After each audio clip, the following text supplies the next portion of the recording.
Shalom, everybody. Shalom. Okay, so let's continue. We are in the beginning of the chapter 3. Yeah? Last week we had like sub-lecture dedicated our class to discuss the connection between Sefirot and the days of creation. Since we learned that certain group of those channels of the transformation of the divine light, of the energy, are called the days of creation. We learned what is the connection. You said you watched it online, right? So those who were here and those who watched online, any reflections, any questions from what you heard the last lecture? No reflections? No? I don't know if it's good or not. Wait, if I'm understanding correctly, it's maybe. But anyways, the purpose of the 7 days, like you said at the beginning of my class, Hashem could have created it all in an instant. Right. But he said it took 7 days. So the purpose of the 7 days is specifically to show us the Sefirot, or was it a necessity? It's not that Hashem decided, let me prolong this process. It's no fun, just like this. No. The idea is that this scenario which Creator chose for the implementation of his design implies the usage of certain attributes, certain structure, which would allow the existence, seemingly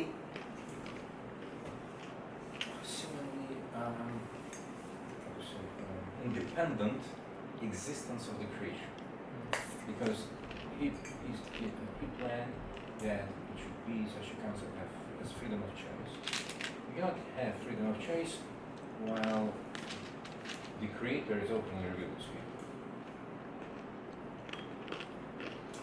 So the whole concept is to transform the divine energy, to enable the existence of the being of creation. And the logistics of this system developed into 7 stages. Since in this structure of Sefirot, there are those whose purpose is the implementation, the realization, and the connection between the Creator and creation. That implies 7 stages of activating those attributes. Therefore, it was created in 7 stages, in 7 days. Why days? It's the separate question. You're saying, okay, maybe we're talking about the years. It also has the mystical explanation. Those stages, they consist of the periods of revelation of revealing of the light, and now we have is the concealment, which we see is day and night in our reality. Also, since everything is based on the code of 4 letters Hashem name, the combinations of those 4 letters give you 11 segments for each of this half period, because how many combinations you can have from four symbols, where 2 haze? 12. It's not for the combinations of the number of combinations for numbers, let's say, would be for how to say factor. So it's power 2. Huh? Square. No, not square. No, Power square. 2. In Russian, it's factorial. Factorial. Factorial. Okay. two symbols are the same, then it reduces the number of combination, and as 4 it's 12. So those are sub-periods. So that I mean, it's again, it's a long conversation, but briefly, it stems from the idea, concepts of this system, of this scenario which Hashem chose for creating this reality. Therefore, it was done in 7 stages. Each stage is the day. Okay, let's start from the beginning again, because the last lecture was kind of the topic by itself. Let's go back to now. Each והנה כל בחינס מדרגת שמשלש אלו נפש רוח הנשמה כלולה 10 בחינס כנגד 10 ספירס עליינס שנשתלשו ביניהם. הנחלוקת לשתיים שהם 3 אימייס ו7 כפוליס פירוש חוכמה בינה ודעת ו7 ימי בניין חסד גבורה תפארת וכו'. Now each distinction and grade of the 3 nefesh ruach and neshama, the levels of the soul, consists of 10 faculties, 10 inner powers corresponding to the supernal 10 Sefirot, divine manifestations, from which they have descended, which are subdivided in 2, namely, the 3 mothers and the 7 multiples, namely, Chokhmah, wisdom, Bina, understanding, and Da'at, knowledge, and the 7 days of creation, Chesed, Gvura, Tiferet, and so on, which we discussed before.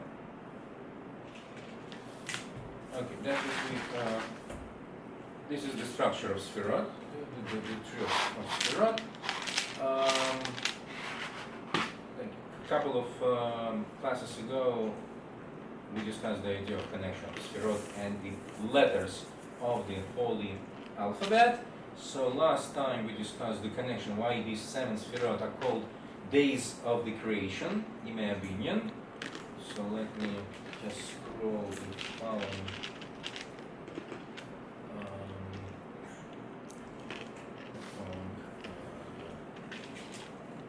pictures. But you got the idea, right, of the connection of Sefirot and the days of creation. I mean, I think it was useful conversation, but a little bit took us away from our main topic. So let's go back.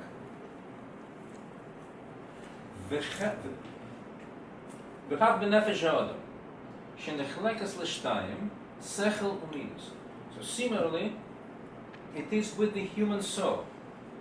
We said that we have human soul consists of 10 inner powers, which are divided into 2 levels: seichel, intellect, and midot, emotional attributes. Here's a nice picture.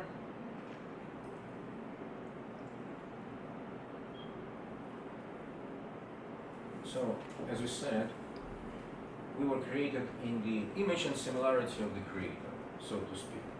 Doesn't mean that Hashem has shape and physical matter, but the way how He interacts with the creation is through this system of Sefirot, channels of transformation of his energy, his light. This is the image, the heavenly image of God, so to speak. Which again, it's also creation of very high level, very lofty, and on the highest level we can call it even godly, because it's so close to the source. But it's also creation. But for us, so to speak, looking from the very bottom of universe up, God's system is the divine image, which is similar to the structure of our soul. That's one of the ideas of creation of human in the image and similarity. The structure of our soul reflects the structure of the heavenly realms, the divine worlds.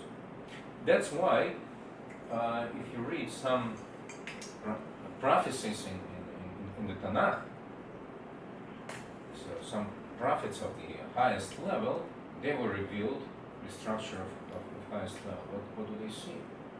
They see some magnificent visions of throne with the figure of a man sitting in it, with steps to under the feet, with the shining hair and so on, and the special creatures of wondrous animals surrounding this throne. That's the structure of the heavenly realms. They don't observe any physical visions, any physical objects.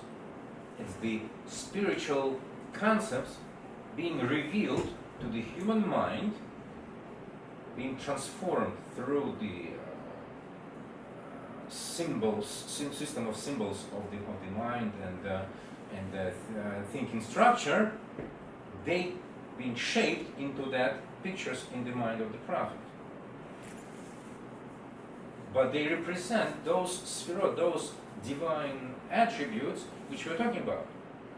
This figure of the human, that's the structure of heavenly Sefirot, and every detail refers to certain concept. Even the hair, even the beard, shining of the flow of energy of highest level. That's why it's the hair on the head. No, the head is the highest level of structure. And by the way, those parts of our body, they correspond to those heavenly aspects. That's why for the man it's so important to have a beard. It corresponds to the flow of, let's say, the facial hair corresponds to the flow of power of kindness, and so on.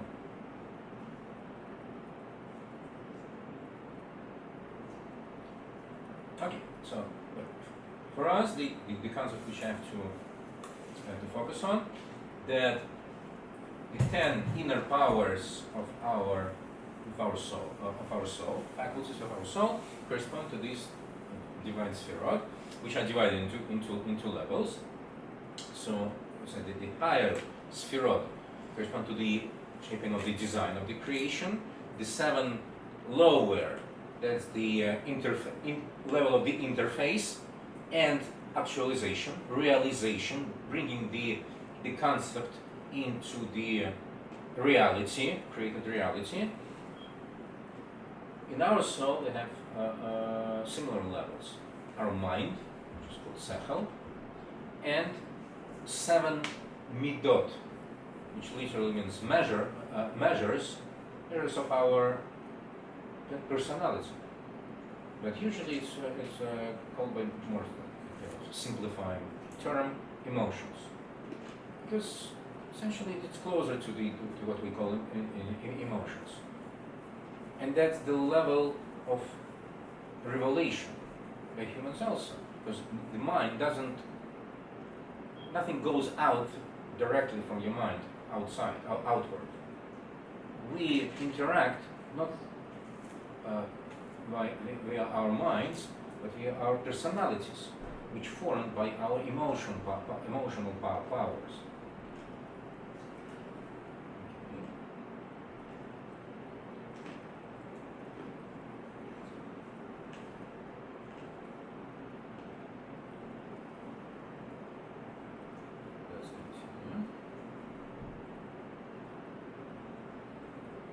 השכל כולל חוכמה, בינה ודעת, ומידות הם אהבת השם ופחד וירוסי ולפאר וכו'. The intellect includes chokhmah, bina, and das, 3 intellectual powers, which usually called by the acronym abbreviation Chabad. Ches for Chokhmah, Beis for Bina, Dalet for Das, Chabad. While the Midos are love of God, dread and awe of Him, glorification of Him, and so forth. meaning of the last sentence is the Tanya talking about through we call this level the level of emotions. When we discussed what is chesed, gvura, and so on, we discussed it as a certain level of potential to actualize, to reveal, to either to get close or to build or recognize the distance and so on, how to combine these two concepts. But bottom line, they have manifestations as pure emotions. So the main manifestation of chesed is love. You remember what is love? What is chesed? Closeness. And love essentially the desire to be together, to be close. That's what love is. Any type of love. Love to God, love to your beloved person, and so on. It's the necessity to be together, and an unwillingness to be separated. That's two sides of the same coin. Gvura, you said, is something else. It's the barrier or the distance, and the manifestation of this power is fear or awe. Because essentially, what is when you recognize the difference and the distance in any distance, in any quality, not geometrical distance, in power, in wisdom, in some other aspects of greatness.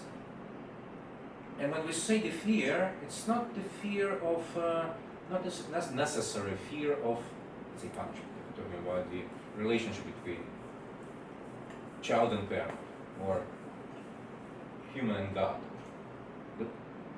or other type of partnership, because the fear of some punishment or of pain literally or pain figuratively also might be part of the relationship. But if it is a part of a relationship, especially if it's the only part of a relationship, it's not very good relationship. If that's the type of fear, if it's based on that type of fear. So in truth of the matter, talking so much about the fear and awe and the fear and so on, Tanya never means the fear of punishment. It's something else. Because it's such a, some say it's better than nothing, let's say. In parenting, education, or the relationship with God, maybe it's better than nothing, and we will understand why we might think so, but it's such a low level of relationship. So it's not even discussed in time, not even mentioned in time, that type of, I mean, once it's mentioned, as an example of, in different contexts, that like the kid might be afraid of the lashes of his teacher. That were the educational techniques centuries ago, and but generally speaking, this is when Tanya talks about relationship with God, the punishment, the fear of punishment. I don't remember if it's even mentioned as an example of lowest level of relationship. This is not the level we should aim to.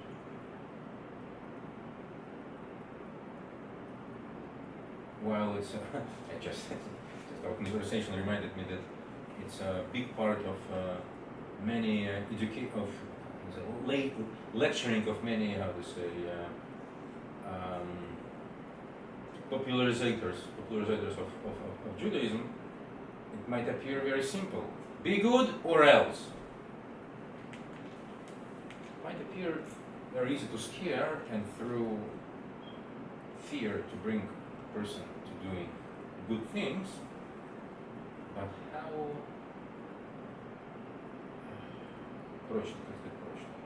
sound would be, how strong would be that bound?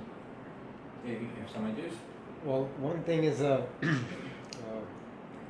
it makes them at least stop doing the bad things. That's the key, that they at least stop doing the bad things, and then they would do also good things. But the fear of the punishment would it maybe? But again, for how long?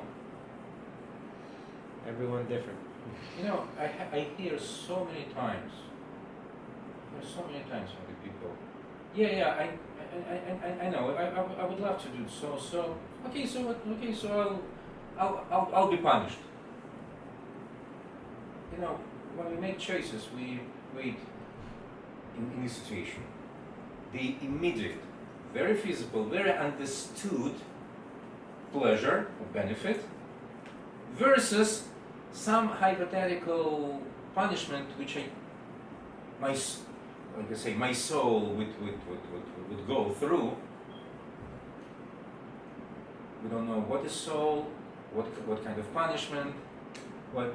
Some things in the Torah says for doing this, death penalty by this, death penalty by fire, by stoning, by choking. So again, but nowadays there is no. I know. So Hashem isn't Hashem the ultimate judge who will bestow the punishment when need be, and God forbid, But again, it might work. The way of thinking might work for some people, but others might say. Well, we're a very low-level generation in general. So you're talking about the lowest level of service to Hashem is fear. But what do you expect from this generation that is doing all sorts of horrible things? Because they have internet, they have this, they have that. It's not again, instant so punishment. And that's the point. There are so many sablazim. I'm losing the words. I don't know. The translation. Desires, something which pulls you towards the different things, that it's very hard to withstand with, again, the remembering of some hypothetical punishment. If the person takes it so close to his heart that for him it's something real, then for sure he is qualified for much higher level of relationship with God. Then the punishment should not be a reason for him to serve Hashem. If he takes this concept so serious, is capable of taking it so seriously, so sincerely and genuinely, then for sure he's ready for the next step. And maybe he just wasted time on that primitive level of relationship. Again, let's go. But again, the fear and awe comes from the realization of huge distance between me and the object of that emotion. That gvura. Tiferes, as we discussed, is a combination of chesed and gvura.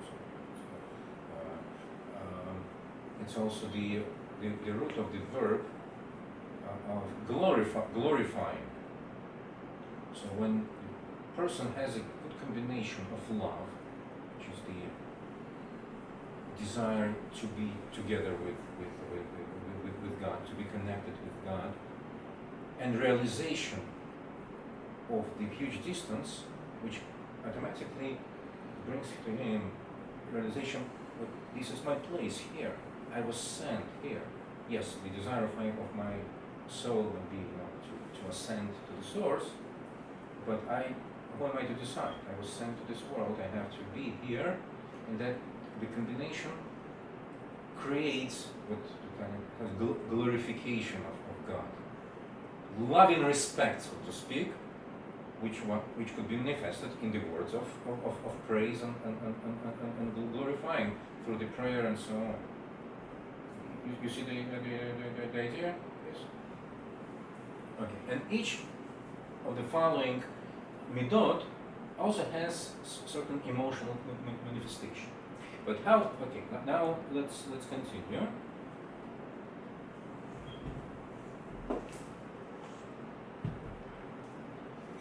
Chochma bina das nikro imeis umaker lemides.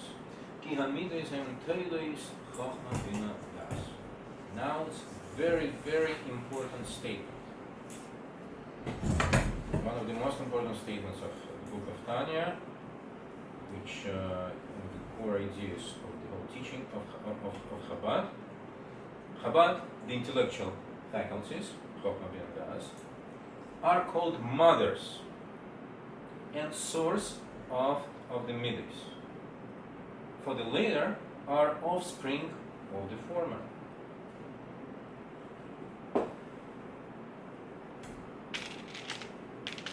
This is the reason why these first powers, called mothers, remember even the letters of the alphabet which correspond to them, also called mothers.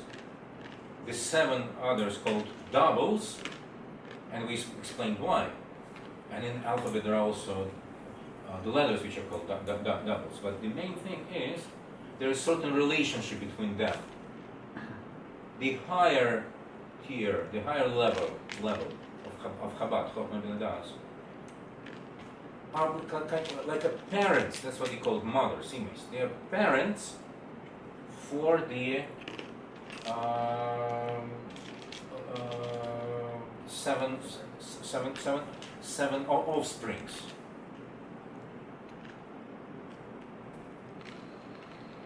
First of all, they called mothers, but it's not. It should not sound like modern classification of the parents, like parent number 1, parent number 2, mother number 1, mother number 2. There is the father, which is Chochma. Chochma is called father in the terms of Kabbalah. It's the masculine element. Bina is called Ima. So from mothers, the mother is Bina. The thing is that it might, when you're talking about the intellect, the mind, the main power, as we will see, the main, how to say, what the power, the result of which work we see, we how to say, observe the most is Bina. Chochma is a little bit too supernal.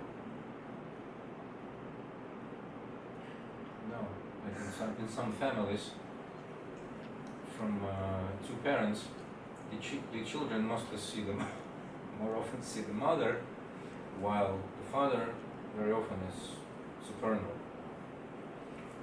He's busy, providing for the family, or at least That's what they say. protect. Yeah, that's what they say.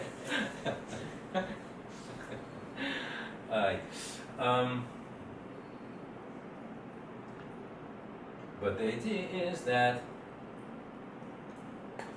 the partnership, supposed partnership between those 2 elements, Chochma as a masculine element, father, and Bina as a feminine element, mother, that's what produces the offsprings. But produces, I should put in quote unquote, because they don't really create it. They provide, they bring them forth, activate, so to speak.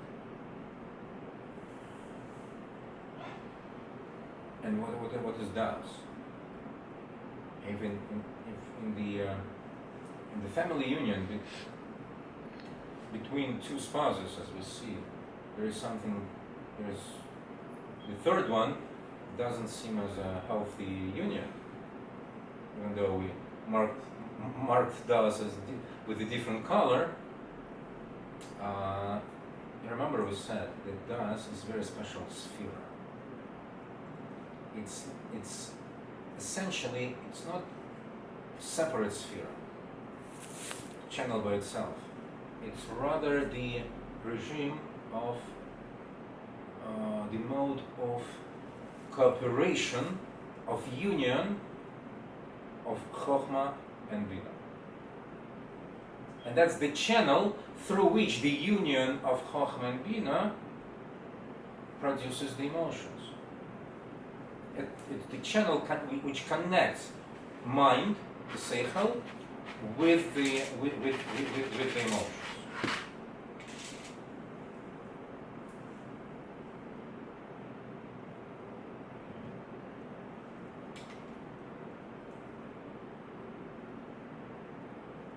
Now let's talk about Chokhmah. Bira inyan, ki hine ha-seichel shebenefesh ha-maskalas, shehu ha-maskil kol dover, mikra b'shem Chokhmah, koach ma. The explanation of the matter is as follows. The intellect of the rational soul, which is the faculty that conceives anything, comprehends anything, is given the appellation of Chokhmah, which the word Chokhmah literally means wisdom, but it could be divided into two parts. Kogan could be read as a word koach, power. Mem and hey could be read as word ma, literally what. It's the power of asking it, what is it? But not just asking, of grasping the answer to the question, what is it? Like you're facing something unknown to you. You're trying to understand some concept which you never understood, to resolve some problem, and so on. Essentially, you ask me, what is it? And the power, and you're given the power, not just to ask this question, but to grab the essential and this answer to that question. What is it? That's the power of Chokhmah. It's not even, simply speaking, it's not what we call mind or intellect, because we connect those ideas with understanding, right? Chokhmah is not what we call understanding. It's the initial spark of understanding. It's the source of understanding, which the power to grasp the essence of what we're trying to realize and understand.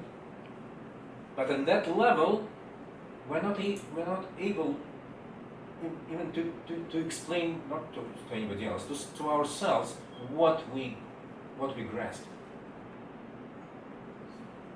Eureka. You're trying to understand something, you're trying to resolve the problems, you scratch your head, and you don't understand.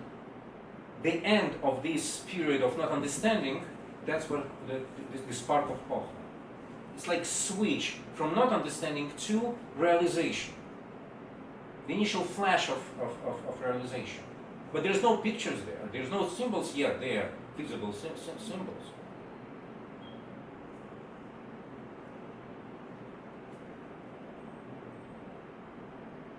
It's like asking, what is it? And then,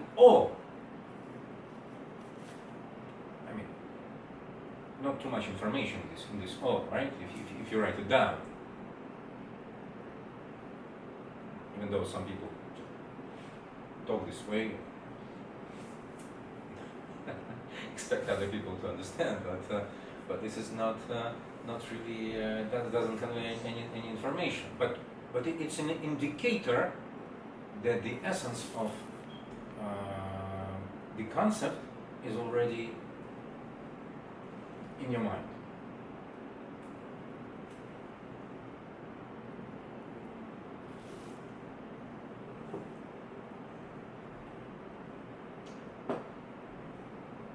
שמויצא כוח אל הפועל, שמזבוינן בשכל להבין דבר לאשור לעומקי, מתוך איזה דבר חכמה המושכל בשכל נקרא בינה. And when one brings forth this power from the potential into the actual, that is, when a person cogitates, no? Cogitates? I've never seen Oh this my word gosh. before. Huh? I've never seen this word before. Write it down. Make sure to remember it by next week.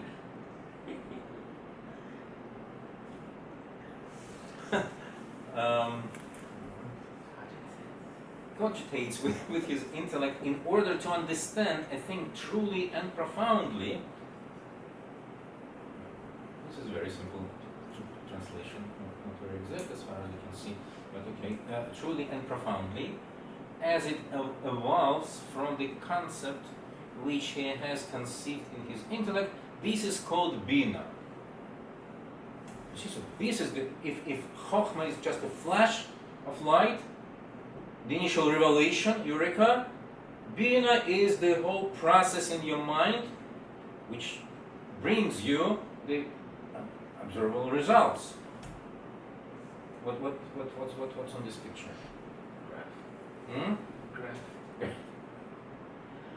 Do you recognize any letters? A and U. A and U.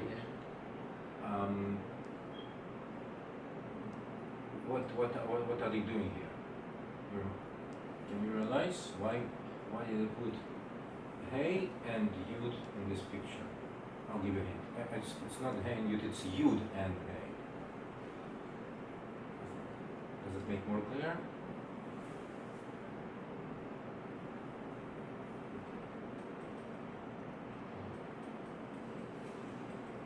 Remember this picture? What's Yud, what's Hey?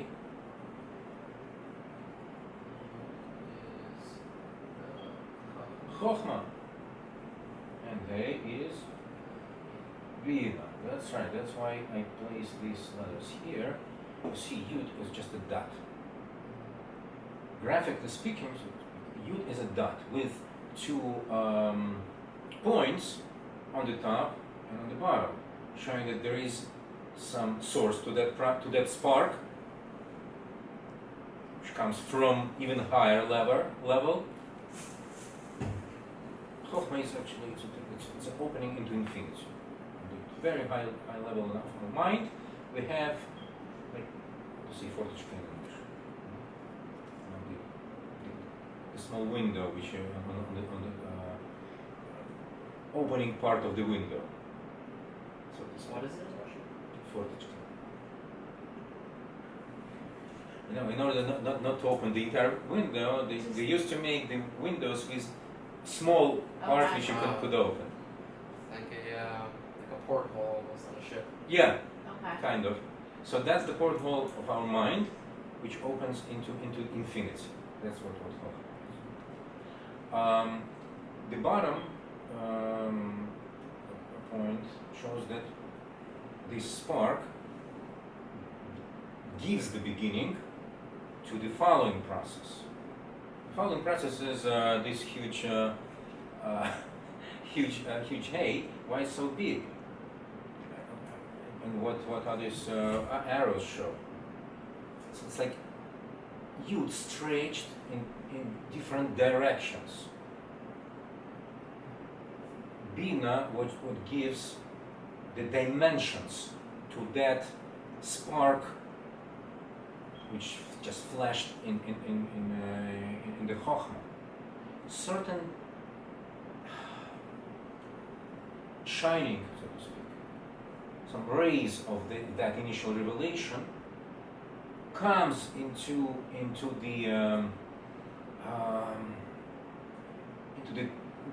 the toolbox of Bina.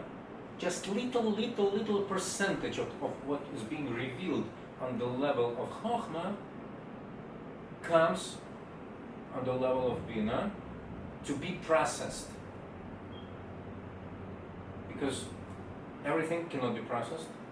The higher, the more deeper levels of that essence which revealed in Chochmah just cannot be processed by Bina. It's too Complex. too lofty, and the tools of Bina are too grube, Rough. too rough to process this revelation. But we have what we have.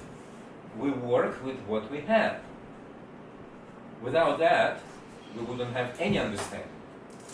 So at least something from the level of Chochmah, that potential to ask the question, what is it? And to grab the essential feeling of, yes, that's it.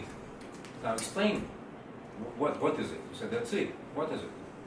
Now some little part of that initial grasp we give to the Bina to process in different directions.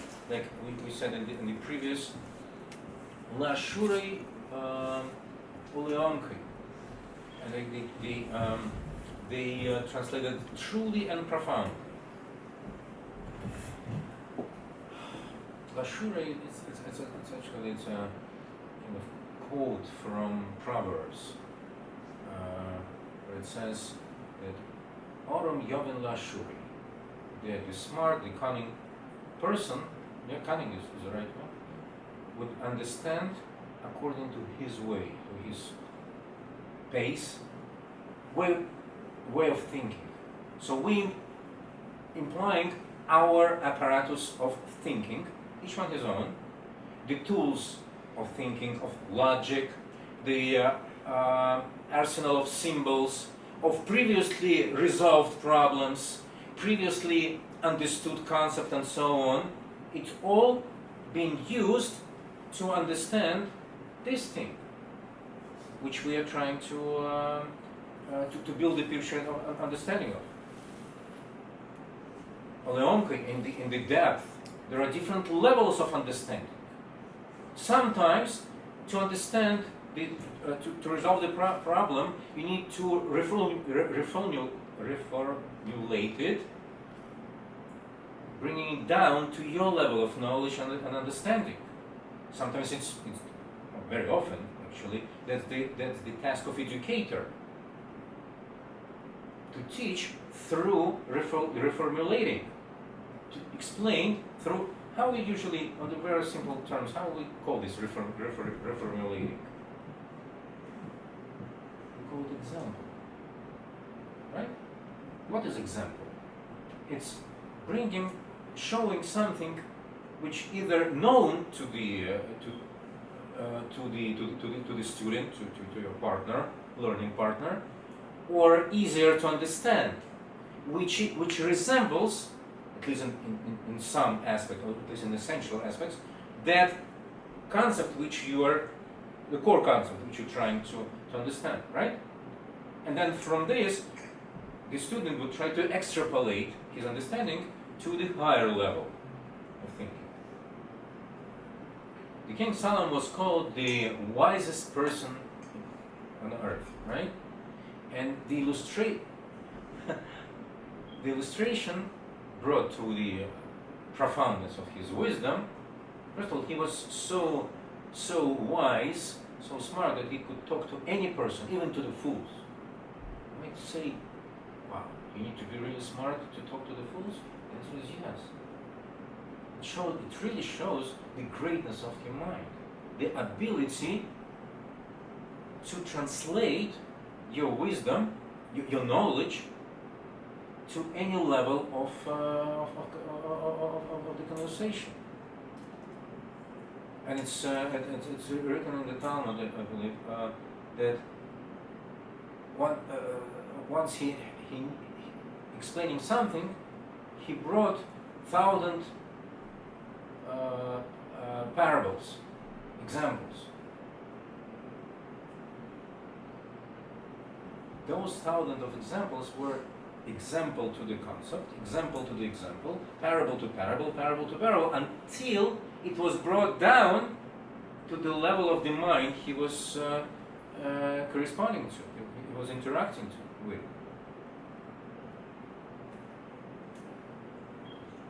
that's the illustration what Bina is. That's why this Yud is stretched to all the dimensions, because that's how Bina works, implying all the tools of realization, exploring the relationship between that concept or problem with the concepts outside of this space and so on. All the tools which gives you some fragments of realization of what is it, which build the picture of understanding within our mind. That's what Bina is. Nice picture.